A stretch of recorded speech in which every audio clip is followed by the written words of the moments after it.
Matters banking. All right, let's now take a look at the Daily Nation before we wind up. And the headline is Moment of Truth for Handshake. Now, of course, since March 9th, the Building Bridges Initiative team is to come up with as proposals. Now, they say that this is what Kenyans have said, but is there a deal or no deal? As we look at it right now, we do know the president is out of the country. The term for the team that was constituted and put together ends tomorrow. We do know that the official release of this document obviously would be signified by it being handed over to the two principals, that's Raila Odinga and Uhuru Kenyatta. But the question is there a deal or no deal?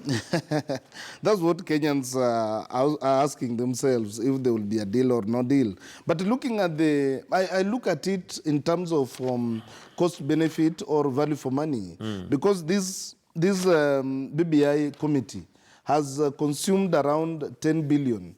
They had a budget of 10 billion. And this budget was not anywhere within the national budgeting. So the question again is where this money was drawn to facilitate the activities of this BBI. Away from the money issue, the proposal that has been circulating on social media have tried to raise some emotions. People are looking at it as ways of increasing the burden, cost of living for Kenyans, other than reducing the burden of cost of living. So we still anticipate. What we are seeing is just speculations, but I've said before, if this BBI was meant to benefit a few people, then I don't see it going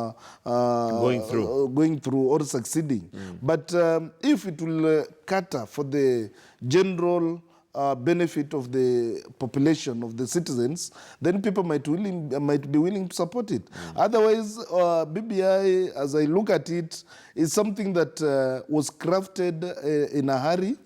Something that was not, looked through. And has no legal framework. And it has no legal framework. Yeah. So even if it's the proposals are put to the president, some of the things that we are talking about, like unifying the country, making the national government inclusive, as I've said, Mike, these things have been captured in so many reports, that are now gathering dust, have never been implemented. And I just wonder how this BBI is now going to be implemented and overlook the other reports that were also commissioned by the president. So those are things that many Kenyans might want to see. But the proposal, if the speculations on social media is something to go by, then I don't see it going through.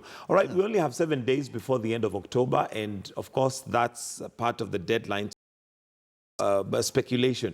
Although what I've discovered is that in Kenya, most of the times rumors have a bit of truth. So let's rumors have a bit of truth, and something that is catching the attention of most Kenyans. You realize that this BBI thing, the whole debate around BBI, is very much hyped by a section of the partners, especially fellow supporters of former Prime Minister, Raila, who are so much excited about it. They are saying we need this expansion, we need other tribes to be in government. So you wonder, like, how do you measure the level of participation of tribes in government when we are running away from tribalism? Can we have an inclusive government where we know the head of the government and state is a unifying factor that, it considers and puts consideration of all Kenyans, at heart, other than saying we need 2 centers of power so that the president comes from this tribe, prime minister comes from this tribe, and bring other tribes. Bring things together. That's something that should not be encouraged in this country. But I've seen my friends from the ODM and supporters of prime minister hyping and feeling very excited about this BBI. So I don't. Made in Kenya outfits on Friday, with the president's big 4 agenda, one of them being manufacturing. I think that is to push the manufacturing segment and promote Kenya, buy Kenya, build Kenya. But apparently government staff will now be required to wear made in Kenya outfits to work on Fridays and public holidays. This is again another ill-advised policy. Although it's coming from the government to its employees. But does Kenya really have even made in Kenya a dress code? We have made in Kenya, but most of the made in Kenya items, like the EPZ products, are for export.